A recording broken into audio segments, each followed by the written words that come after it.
The richest woman in the room had just promised to marry whoever her 7-year-old son chose, and nobody expected the child to walk past every millionaire in a black tuxedo and reach for the hand of the man fixing the wall outlet. The ballroom of the Whitmore Grand Hotel glittered like a crown that had never touched dirt. Crystal chandeliers poured warm light over 200 guests. Champagne glasses chimed softly, and the blue and silver banner above the stage read, Whitmore Holdings, 25 years of vision. Ava Whitmore stood beneath it with a smile so polished it almost looked painless. She was 35, elegant, composed, the kind of CEO magazines called untouchable, though no one in that room knew how tired her hands felt inside those white satin gloves. Beside her stood Victor Langford, tall, confident, and perfectly dressed, smiling as if the evening had already surrendered to him. He leaned toward the microphone and said, Ava and I believe family is the future of this company. Applause rolled across the ballroom. Ava did not clap. At the front table, her son Owen sat in a navy suit with a bow tie slightly crooked, his small fingers folded around a cracked toy car. He had not spoken in public for months. Not since his father's passing. Not since grown-ups began discussing his life as if he were a clause in a contract. Victor placed a careful hand near Ava's back, not touching too much, just enough for the cameras. Tonight, he said, we hope to share a more personal announcement. Ava felt every board member watching, every investor waiting, every reporter leaning closer. Her company was stable, but her family trust was not. Victor knew it. The board knew it. And in that velvet room, pressure wore a pleasant smile. Ava lifted the microphone slowly. For one breath, she looked at Owen, and something in her softened. Then she said the words that would change the entire night. I'll marry the man my son chooses.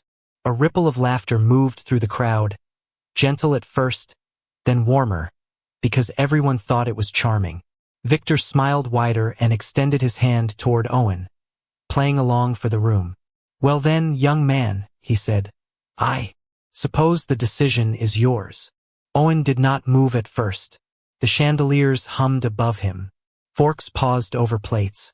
Cameras blinked red from the back of the ballroom. Then the boy stood.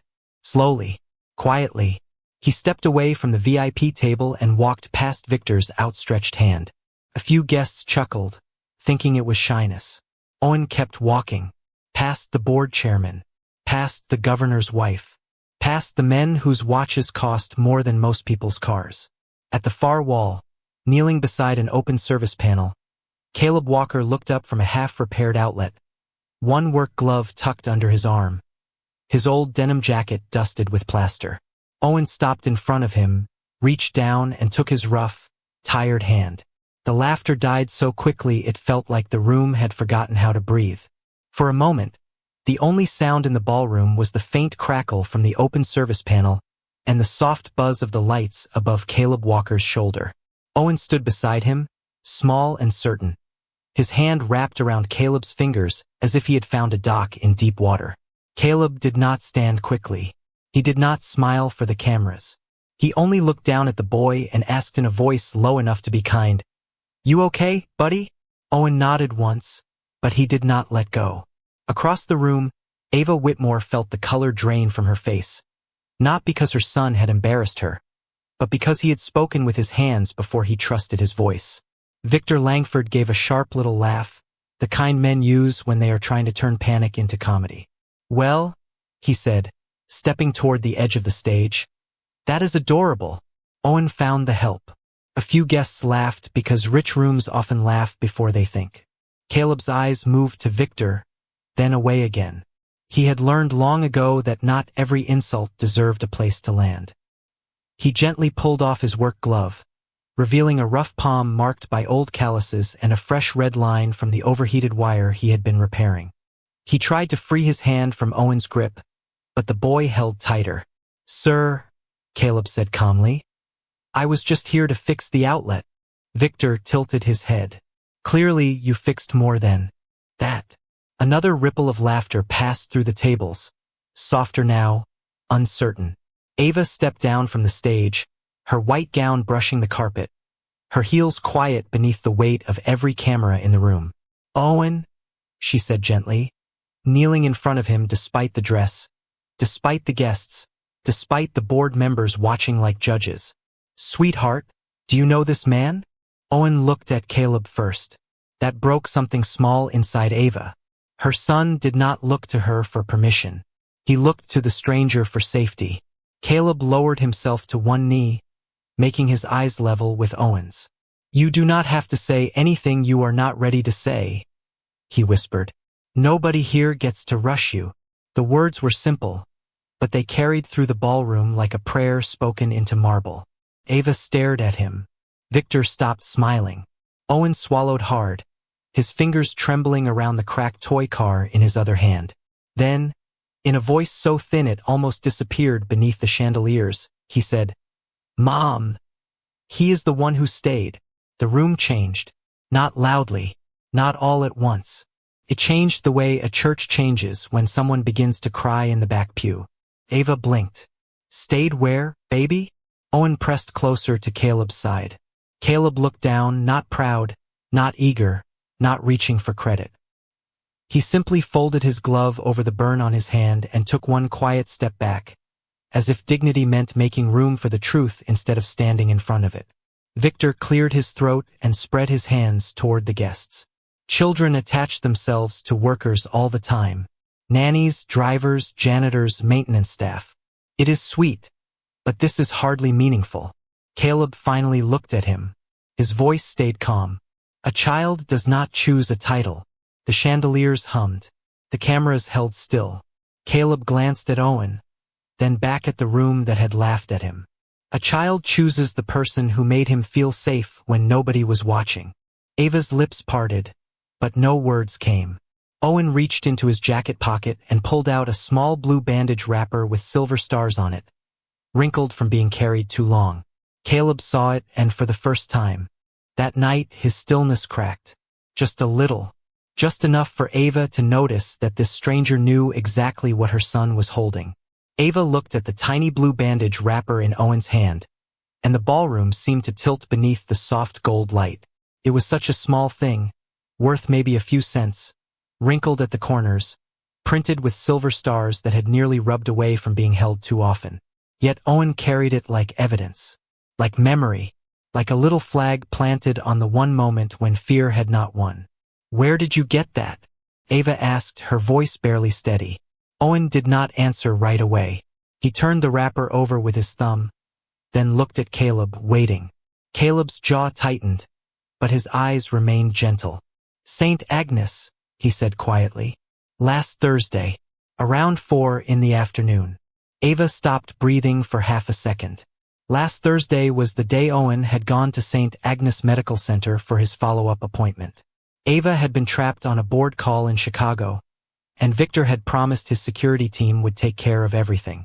Owen had come home pale and silent, with a small scrape on his knee and a story no one explained clearly. Victor had said the boy tripped near the parking entrance. The driver had said it was nothing. The nurse had said Owen seemed shaken, but unharmed.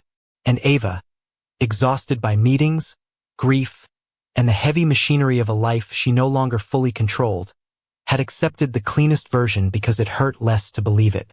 Caleb looked at the floor, then at Owen. I was replacing a breaker box in the east wing, he said. I had just walked out through the service doors when I saw him near the curb. He looked lost. Victor stepped forward at once. This is ridiculous. Owen had security.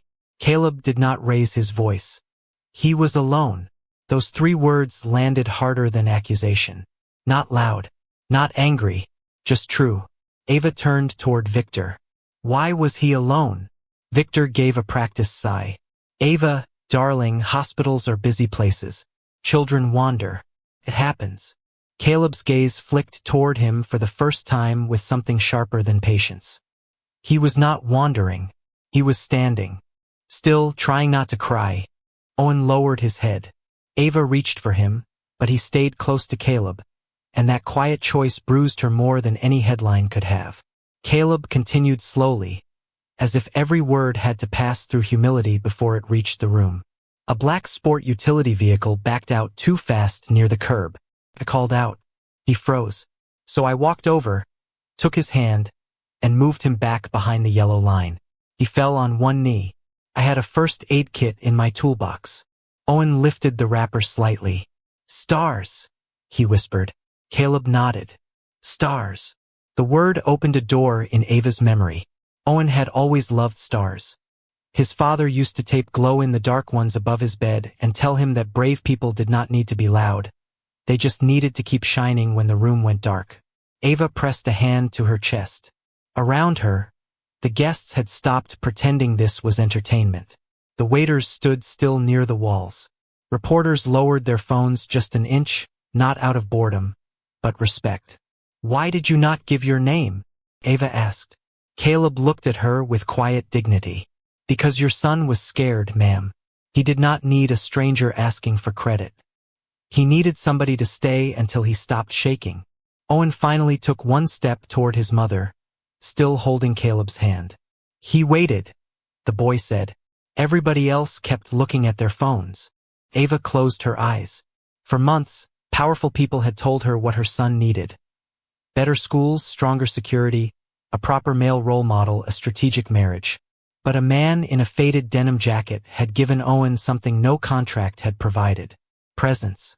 Victor smiled thinly, but the smile no longer belonged to the room. Caleb lowered his head again, as if the truth embarrassed him more than the insult had. And Ava understood, with a slow ache rising behind her ribs, that Owen had not chosen a poor man by mistake. He had recognized the only man in the room who had already chosen him first. Victor Langford did not raise his voice after that, and somehow that made him more dangerous. He simply adjusted his cufflinks, smiled for the nearest camera, and became the kind of man polite rooms trusted because his cruelty wore a tailored suit. This is touching, he said, his tone smooth enough to hide the sharp edge beneath it. But touching does not mean appropriate. He turned toward Ava with concern painted carefully across his face. You are a mother. You are also the head of a company responsible for thousands of employees. We cannot let an employee of the hotel become part of a family matter because a frightened child had one confusing afternoon. Caleb stood still near the wall, one hand resting lightly on Owen's shoulder only because the boy had leaned into him first. He could feel every eye measuring his boots, his jacket, the dust on his sleeve, the toolbox near his feet. He had spent years learning how to disappear in places where money moved like weather. He knew when a room had decided a man was small before he ever spoke. Ava looked at Victor. What are you suggesting? Victor gave a small nod to a gray-haired attorney near the front table. The attorney rose at once, opened a leather folder, and walked toward Caleb as if serving papers at a business meeting were the most natural thing in the world. Just a basic confidentiality agreement, Victor said, to protect Owen, to protect Ava, to protect everyone from misunderstanding. Caleb looked at the folder but did not take the pen. I did not ask for anything. Then signing should be easy, Victor replied. The attorney held out the document. Owen's fingers tightened around Caleb's sleeve. Ava noticed. So did Caleb. The ballroom had gone quiet again, but this silence was different. The first silence had been shock. This one was a test. Caleb took the papers with his burned hand and read slowly, his lips moving over each line. He was not a lawyer. He did not pretend to be one. But he understood plain words, and he understood when plain words were dressed up to hide an ugly purpose. Victor watched him with faint amusement. Do you need someone to explain it? Caleb turned one page, then another. His eyes paused. The chandeliers hummed above them, soft and expensive. Somewhere near the kitchen doors, a glass clicked against a tray. Caleb looked up. This does not just say I cannot speak to reporters. Victor's smile thinned. It says you will respect family boundaries. Caleb lifted the page slightly. It says I cannot contact Owen under any circumstance, even if he asks for help. Ava's head turned sharply toward Victor. He spread his hands. Standard protection. Caleb shook his head once. Not angry, not dramatic, just certain. No, sir. Protection keeps a child safe. This keeps a child isolated. The words settled over the ballroom with a weight no music could soften. Owen hid half behind Caleb, but his voice came through, small and clear. That is what he said before. Ava knelt again, her face paling. Who said what before, sweetheart? Owen looked at Victor, then down at the cracked toy car in his hand. Victor stepped forward too quickly. Ava, he is overwhelmed. Caleb moved only enough to put space between Owen and the pressure coming toward him. No challenge, no threat, just a quiet barrier made of dignity. Let him breathe, Caleb said. Victor's eyes hardened for the first time. You are forgetting your place. Caleb folded the agreement carefully, handed it back to the attorney, and met Victor's stare without pride. Maybe, but I know his. Ava looked from the papers to her son, then to the man everyone had called the help. In that moment, the first crack appeared in the beautiful story Victor had built around himself, and through that crack came something brighter than wealth, something older than power, the simple truth that a child had been trying to tell her all night. Ava Whitmore did not answer Victor right away.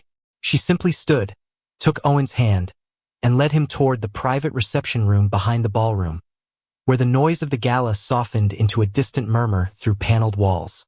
Caleb stayed near the service panel because he understood boundaries even when others used the word as a weapon. He picked up his toolbox with his good hand, ready to leave quietly before his presence cost the boy more than it already had. But Ava stopped at the doorway and looked back. Mr. Walker, she said, her voice controlled but shaken.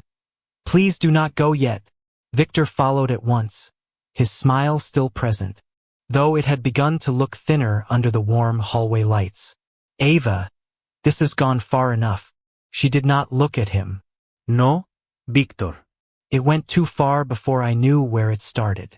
Inside the reception room, the air smelled of coffee, polished wood, and white roses arranged in tall glass vases. Owen sat on a small couch, holding his cracked toy car against his chest. Ava knelt in front of him, not as a chief executive officer, not as a woman with her name on buildings, but as a mother realizing she had mistaken silence for peace. Sweetheart, she whispered, I need to know what happened at St. Agnes. Owen looked toward Caleb, who remained by the door, hat in his hands, shoulders humble, eyes lowered. You do not have to speak for me, Caleb said gently, but you can tell your mom the truth. She loves you. That sentence undid Ava more than any accusation could have, because it came from a man with no reason to defend her except grace. Ava turned to her assistant, Claire Bennett, who had been standing near the side table with a tablet clutched in both hands. Call St. Agnes Security. I want footage from last Thursday, East Wing service entrance, parking curb, 3:30 to 4:30 in the afternoon. Victor gave a quiet laugh. Hospital footage is private. This is not something you pull up during a party. Ava finally faced him.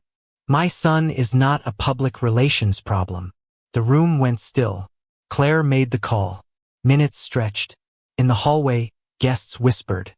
In the ballroom, a string quartet began playing again, but even the music sounded uncertain. Caleb stood motionless, his work boots planted on the carpet as if he wished he could sink through it and spare everyone the trouble of noticing him. Then Claire's tablet chimed. Her face changed before she spoke. They sent a preliminary clip. Ava held out her hand. The video loaded grainy and soundless. There was Owen near the curb, small in his navy jacket. There was a black sport utility vehicle backing from a reserved lane too quickly.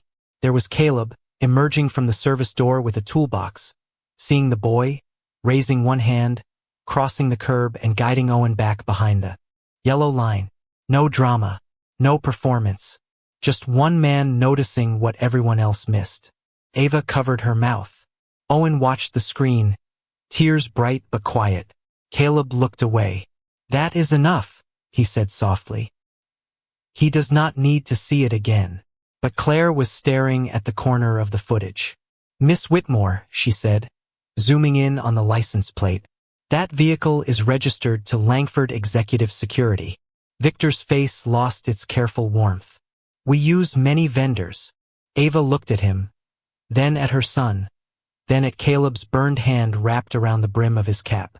For the first time that night, the story was no longer being written by the man with the loudest confidence. It was being revealed by a camera, a child, and the quiet dignity of a stranger who had never asked to be believed. Ava did not ask Victor another question in front of Owen. Some truths were too heavy to pull from a child while the person who frightened him stood close enough to breathe the same air. She turned to Claire Bennett and said, "Please ask security to keep the ballroom doors closed for 10 minutes. No one leaves with company devices until I say so." Claire nodded and stepped into the hall.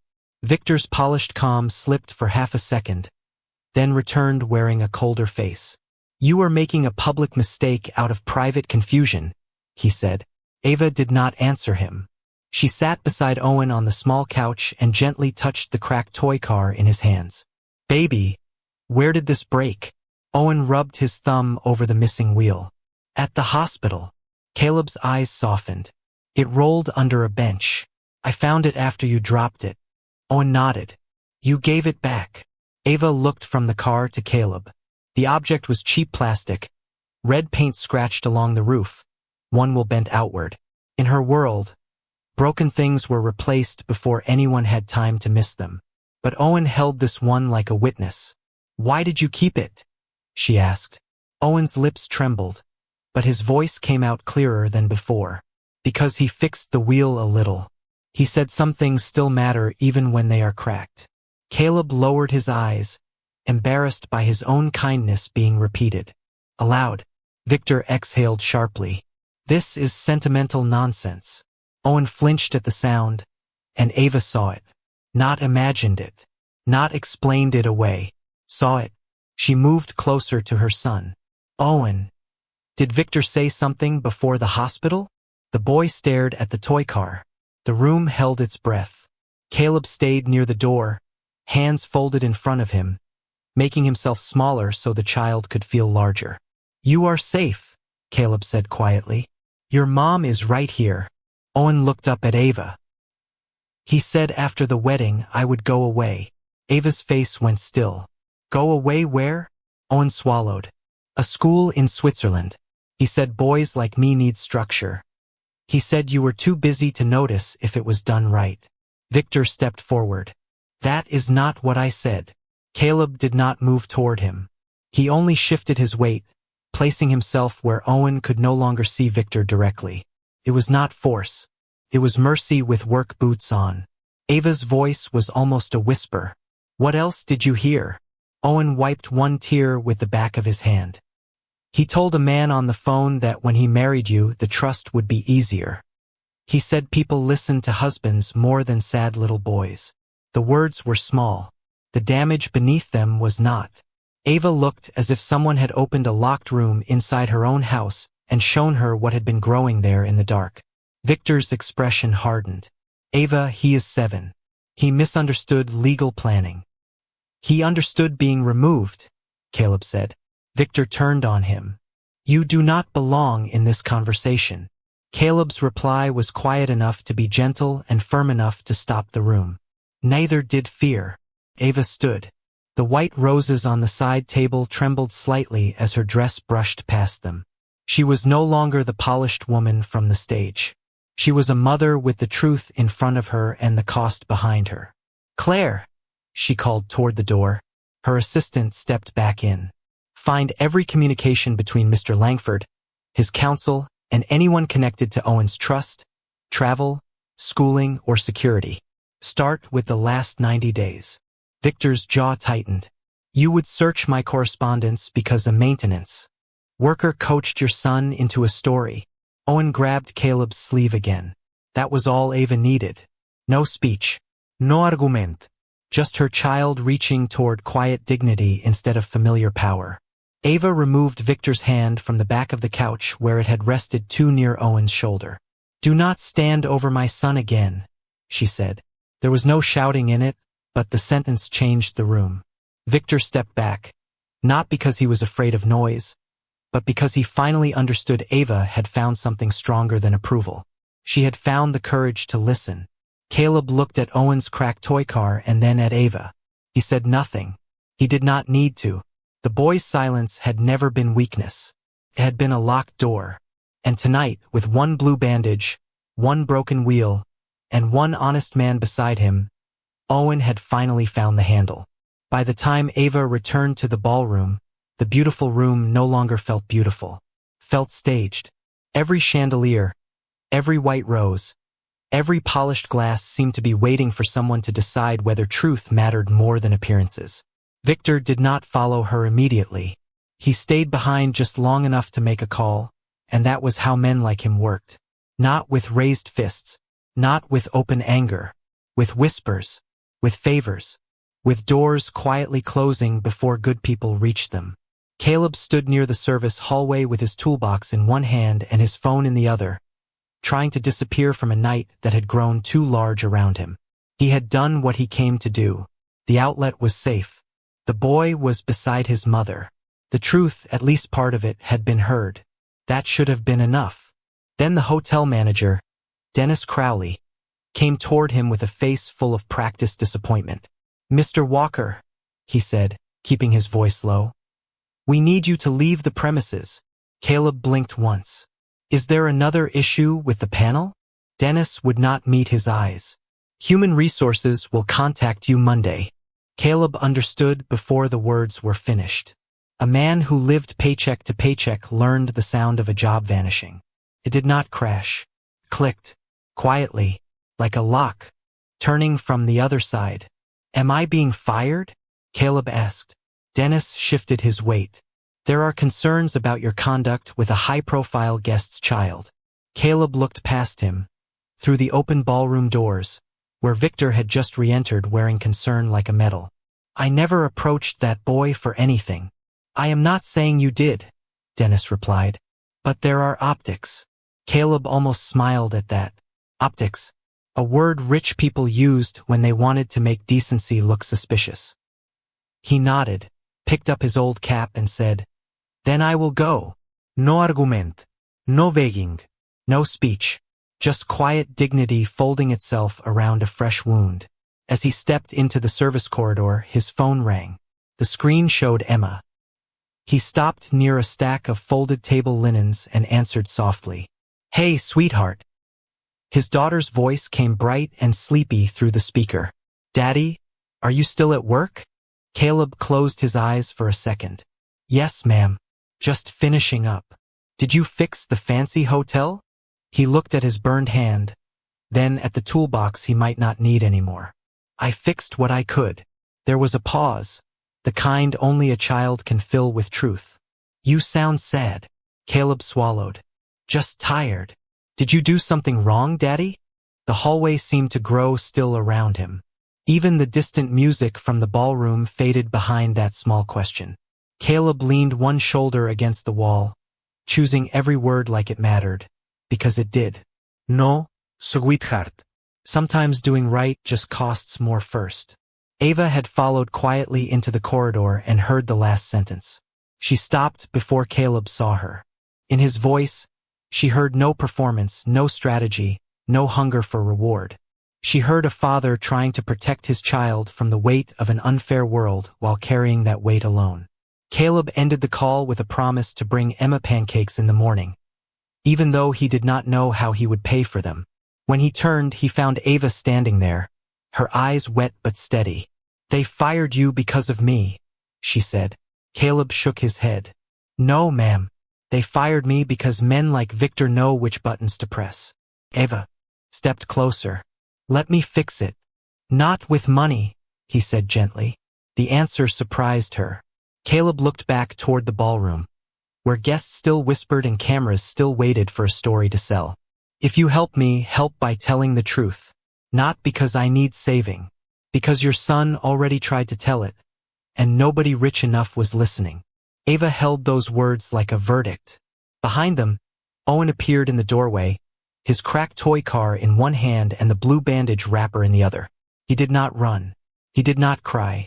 He simply walked to Caleb and stood beside him, choosing again in silence. And this time, Ava did not miss what that choice meant. Ava walked back into the ballroom with Owen on one side and Caleb a few steps behind, still carrying the toolbox that had suddenly become heavier than it looked. The string quartet stopped mid-note. Conversations folded into silence. Victor stood near the stage with 3 board members around him, speaking in that careful voice men use when they are already building the version of history they want remembered. Ava is under emotional strain, he was saying. A stranger exploited a child, and we are handling it privately. Ava heard every word. She did not hurry. She did not shout. She simply took the microphone from the podium and looked out at the guests who had laughed earlier because the room had given them permission. The announcement you came for tonight has changed, she said. Victor turned sharply. Ava! She raised one hand, not toward him, but toward Claire Bennett, standing near the media table with a laptop connected to the main screen. The blue and silver anniversary logo vanished. In its place appeared the grainy footage from St. Agnes Medical Center. A small boy near a yellow curb. A black sport utility vehicle backing too quickly. A maintenance worker stepping out of a service door, noticing what trained professionals had missed, guiding the boy back, kneeling to bandage his scraped knee, waiting beside him until he stopped shaking. No music played. No one whispered.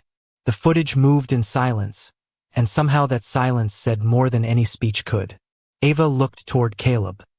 He had turned his face away, not because he was ashamed, but because goodness often feels embarrassed when it is finally seen. That man did not approach my son tonight, Ava said. My son approached him because he remembered who stayed. Victor stepped toward the stage. This is an emotional misunderstanding. Claire clicked again. The screen changed to a copy of the confidentiality agreement Victor's attorney had handed Caleb.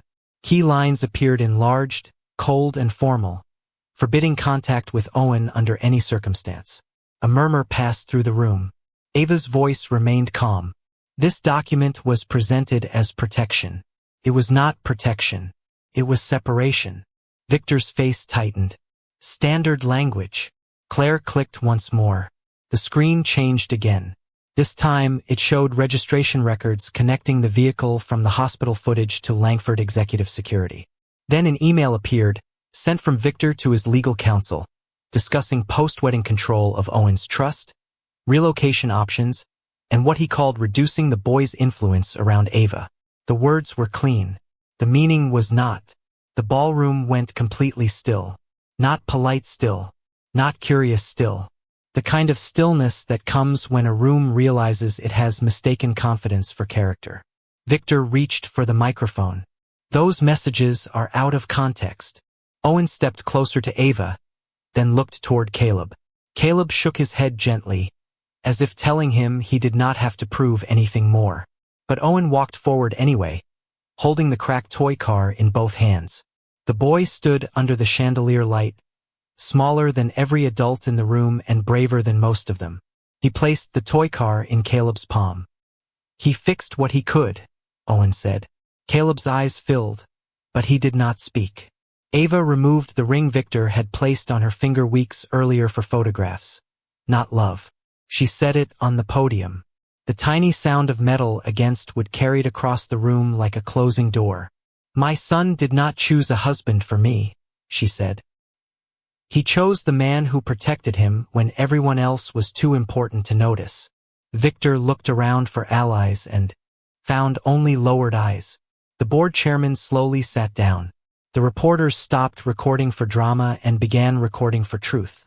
Caleb stood there in his faded jacket, with a burned hand, a toolbox, and a child's broken car resting in his palm. He had not defended himself loudly. He had not asked anyone to admire him. Yet the whole ballroom finally saw him. And in that silence, respect arrived late, but it arrived. The silence after Ava's words did not end all at once. It softened slowly, like snow settling over a road that had been noisy only minutes before. Victor left through the side doors with his attorney and 2 board members who no longer looked certain where power belonged. No one stopped him. Ava did not watch him go. Her eyes stayed on Owen, on the small hand resting against her gown, on the boy who had spent months speaking through fear until one honest man gave him enough safety to use his voice again. Caleb tried to return the cracked toy car to Owen, but the boy shook his head. You keep it, Owen said. So you remember. Caleb knelt carefully in front of him. Remember what? Owen looked around the ballroom at the cameras, the flowers, the people who had laughed and then fallen quiet. That broken things still matter.